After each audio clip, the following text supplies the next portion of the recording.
Sauerkraut is truly a powerhouse of nutrients. It's rich in vitamins, full of beneficial bacteria, and one of the simplest ways to support your gut and overall health. And honestly, the best way to enjoy it is to make it at home, which we will be doing today. I have today 2.5 kilograms of fresh cabbage. It's very fresh, hard and juicy cabbage. 250 grams of carrots, and also I have 40 grams of salt, which is 2 tablespoons of salt. That's pretty much all the ingredients we need. Like I said, it's very simple to make sauerkraut at home. So let's start making our sauerkraut.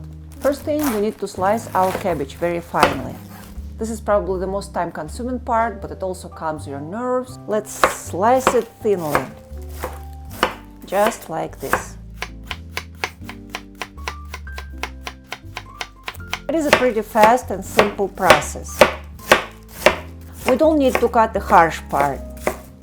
I could have used a food processor, but I really enjoy cutting this cabbage by hand, because this is the way my mom taught me to do it, and my grandmother taught my mom how to do it. This is the way the whole Slavic world is making it. And again, we're keeping the harsh part. I actually don't know how it's called. Please tell me what it's called, like in English. I think I speak English pretty well, but I still don't know some words, so please help me what it's called like. And just put it into a bowl, or you can leave it right on the table. We will be making it on the table. I cut all the cabbage, let's take care of the carrots. You can use a kimchi slicer, I'm just using regular shredder. The usual recipe doesn't call for 3 carrots for that amount of cabbage. You can use just 1 large carrot.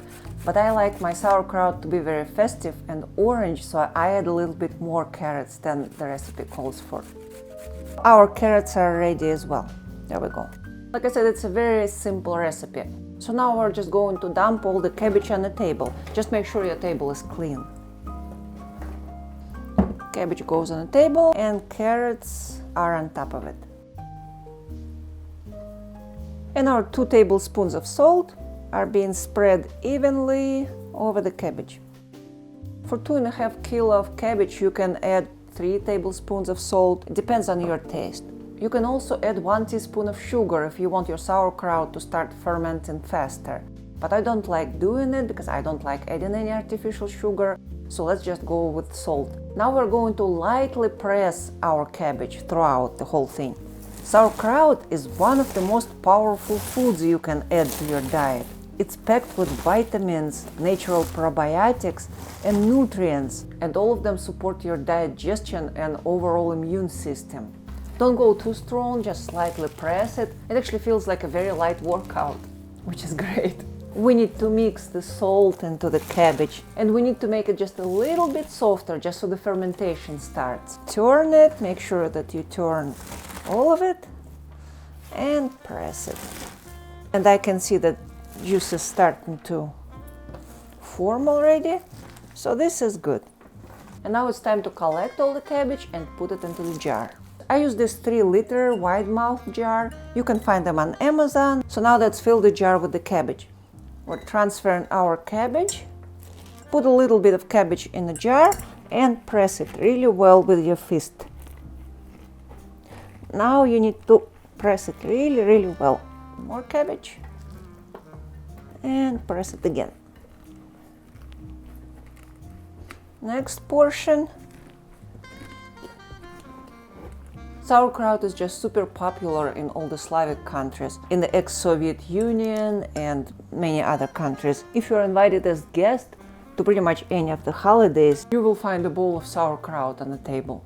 As you can see, I could have used more cabbage, probably like 1/3 more cabbage, 1.5 more kilograms. But it's okay. We just need to put something heavy on top of the cabbage so the fermentation starts. And now we're going to leave it like this for about 3-4 days.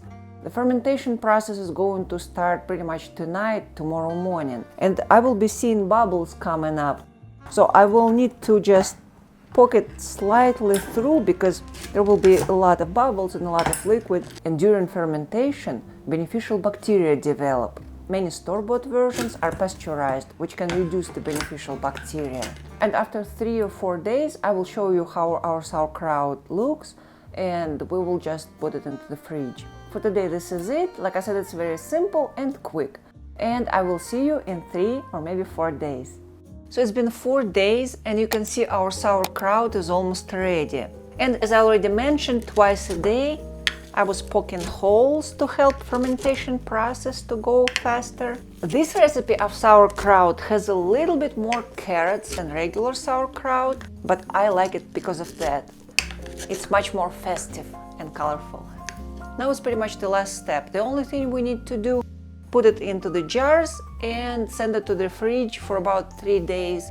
You can eat it right now, but sending it to the fridge will help fermentation to kind of develop and finish, and it will be a little bit tastier. I will give it a taste today. The aroma is absolutely delicious. I'm just going to transfer this sauerkraut into a few jars. And this wonderful juice that formed during fermentation. This is pretty much all you need for your gut health right here in this jar. Like I said, I will be sending it to the fridge for 3 more days, but I will give it a taste right now. Very good. Very good with salt and this fermented cabbage.